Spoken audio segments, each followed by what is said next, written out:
Hey Dan, it's time to take a look at Cyclops' levels, and these are called The Ride of Your Life, because he spends a good portion of his time riding around in minecarts, at least on the first level here. So this is meant to be the underground mines of Genosha. Cyclops controls a little differently from the other characters. He jumps with the B button, that's standard for everybody. But Y is his optic blast. It's his ranged attack he can do in 6 directions. And he also has 2 melee attacks. He has a punch with the X button and a kick with the A button. And I love that. Look at that form. So good. Alright. Now the main enemies you'll be facing here, the most common ones are those Genoshan magistrates. I'm not sure why they don't call them Genoshan soldiers. And then these droid orbs that fire little beams at you, or little energy balls at you. Now you notice Cyclops will automatically get into a minecart if he jumps into it, and you may have seen I used my optic blast to destroy a landmine that was on the track. And here's one below, directly below me, and just want to try and drop in there. It can be difficult to get the timing just right for the minecarts. If you miss them, you will just die. If you touch the track, Cyclops will get electrocuted, and that's the end of it.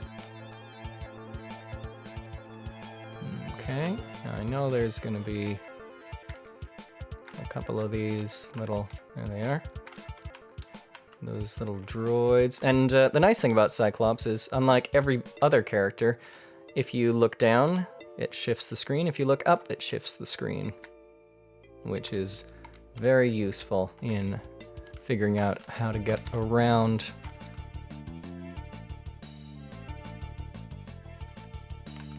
And these levels, oh, there's also the stalactites you need to watch out for, but you can destroy them with your optic blasts. You can see one there if I stand at the edge of this platform. Will that let me? Yes, you can get rid of it. Now these levels have a few different ways that you can go.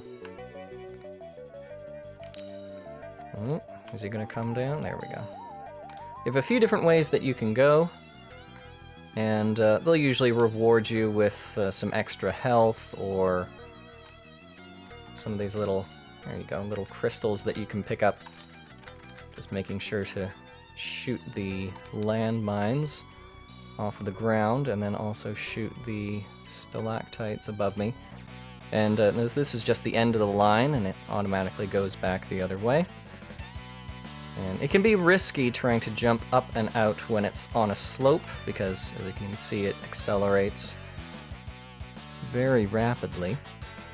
And again, if you miss your, if you mistime your jump, you will just die in one hit. There we go. Now we're about to come up to the third, I'd say, third most common enemy, and that is one of these yellow, they're called subterraneans. Now you can't shoot them with your optic blast, it just bounces back like that. So instead you have to punch them, or kick them.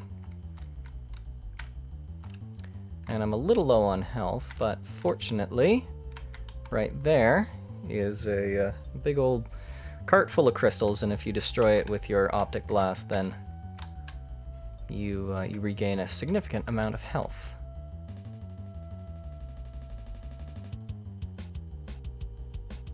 Of course, watching the mine track ahead of you, make sure that you destroy any mines. Sometimes, if you are moving fast enough, it doesn't matter if there's a stalactite above you, it'll still miss you. There we go. Now, where I need to go is down. Oop, but I know that there's some health up this way. If I fight my way through a few... Nope. Okay, back again in this position. And like I said, there are some branching paths here where you can go off and explore and end up finding stuff that can be very, very useful. Whether that's extra health or an extra life. There we are.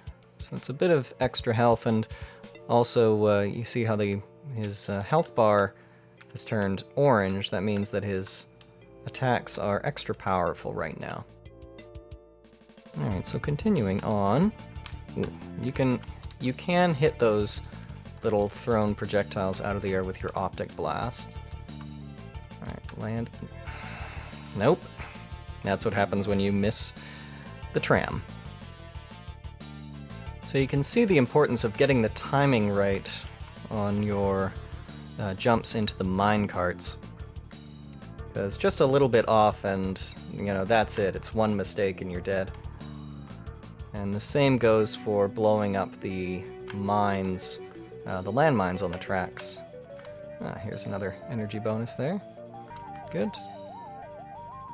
I did find out that you can't stand directly next to those things when you blow them up, because then they will injure you as well as healing you.